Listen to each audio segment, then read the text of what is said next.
Hello दोस्तों, आज हम आपको न्यूक्लिक एसिड का एक पार्ट पढ़ाने जा रहे हैं। न्यूक्लिक एसिड दो प्रकार का होता है, डीएनए, आरएनए। मतलब न्यूक्लिक एसिड में दो मेन चीज होती हैं, एक होता है डीएनए, दूसरा होता है आरएनए। ये है आरएनए। यहाँ से एक डीएनए से दो क्वेश्चन बनते हैं।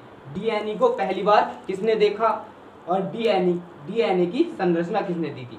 तो डीएनए को पहली बार देखा कार्ल्स एंड बर्ग ने। कार्ल्सबर्ग ने डीएनए को पहली बार देखा। डीएनए की संरचना किसने दी? डीएनए की संरचना दी वाटसन एंड क्रिक ने। डीएनए की संरचना दी वाटसन एंड क्रिक ने। डीएनए क्या होता है? आप जानते हैं हमारा शरीर असंख्य कोशिकाओं से मिलकर बना है। हमारा शरीर बहुत कोशिकाओं से, छोटी छोटी कोशिकाओं से मिलकर बना है।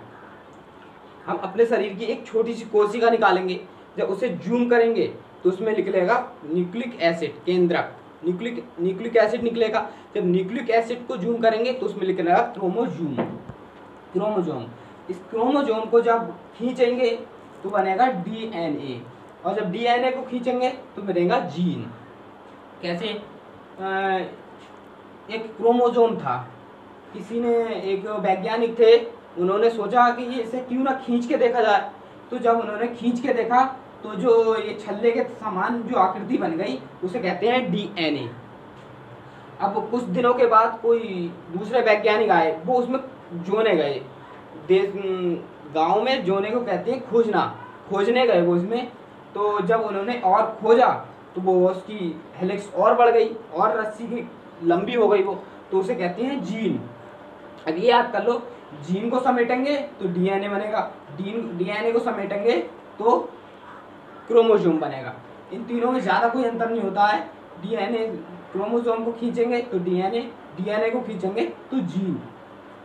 कभी कभी ये पूछ लिया जाता है, जो ये डीएनए का स्ट्रक्चर बना हुआ है, ये डीएनए का स्ट्रक्चर बना हुआ है, इसके बीच में कितनी दूरी होती है, लंबाई कितनी होती है? तो इसकी लंबाई होती है 34 एंगस्ट्रॉम, 34।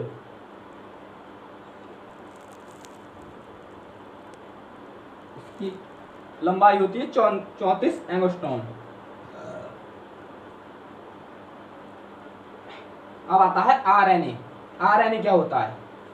डीएनए दो प्रकार का होता है, न्यूक्लियोसाइड और फास्फोरस। न्यूक्लियोसाइड और फास्फोरस।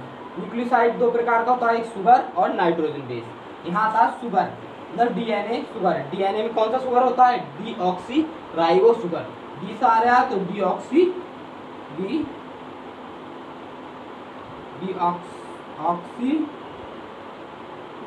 राइबोज शुगर,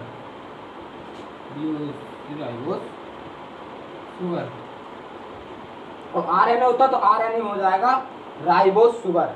यहाँ डीएनए तो D ribose sugar, deoxy ribose sugar, RNA ribose sugar. अब आते हैं नाइट्रोजन। नाइट्रोजन बेस में दो होते हैं, एक होता है प्यूरिन, एक होता है pyrimidine। प्यूरिन क्या होता है?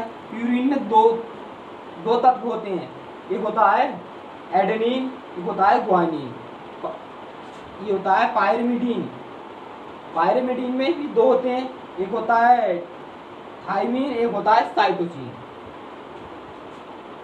अब यहाँ से क्वेश्चन पूछ जाता है, एडेनिन थाइमिन से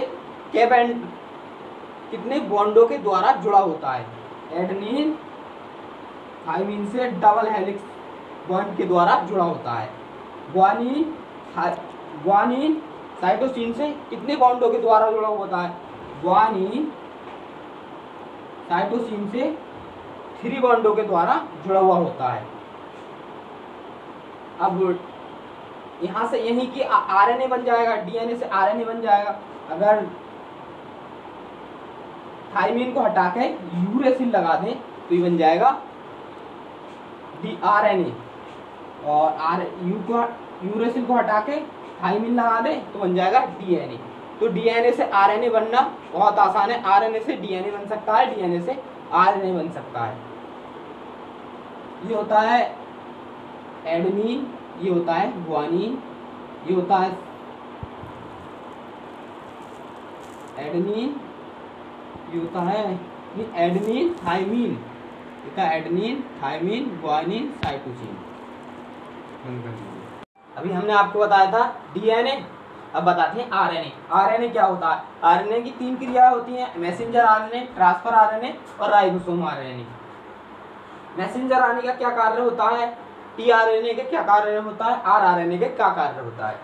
जो मैसेंजर आरएनए, हमारे शरीर में 20 एमिनो एसिड से एक प्रोटीन का निर्माण होता है। जो 20 एमिनो एसिड चाहिए हमें, वहां से एक प्रोटीन का हमारे शरीर के अंदर निर्माण होता है। जो 10 प्रोटीन होती हैं, वो 10 एमिनो एसिड जो होती हैं, वो तो हमारे शरीर के अंदर ऑलरेडी होती हैं, उन्हें हमें बाहर से लेने की कोई आवश्यकता नहीं होती। और जो 10 एमिनो एसिड होती हैं, उसे हम भोजन के द्वारा, किसी भी भोजन के द्वारा उसे हम ग्रहण करते हैं।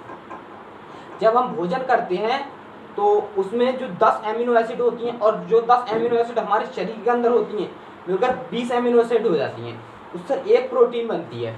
तो जो मैसेंजर होता है वो दिखता है 10 एमिनो एसिड। अब जो सही हमारे शरीर के लिए चाहिए, वो एमिनो एसिड को चूज कौन करता है? Messenger RNA.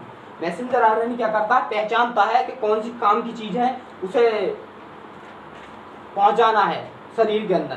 तो मैसेंजर आरएनए का यही कार्य है, वो पहचानता है एमिनो एसिड को, जो सही एमिनो एसिड होते हैं उसे पहचान कर वो खुद नहीं जाता है लेके, क्या लेके जाता है? फिर ट्रांसफर आरएनए।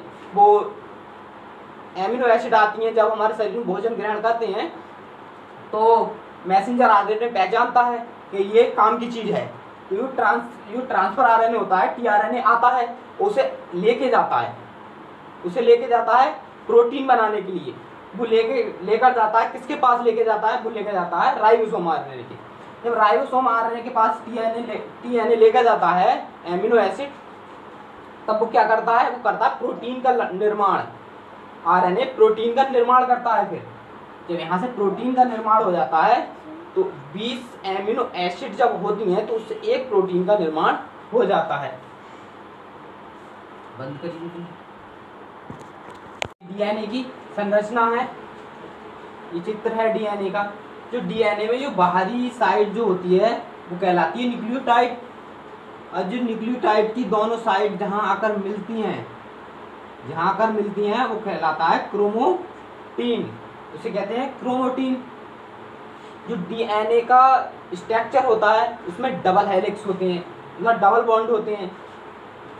डीएनए के 2 स्टैंड होते हैं, इसमें डीएनए में 2 स्टैंड होते हैं।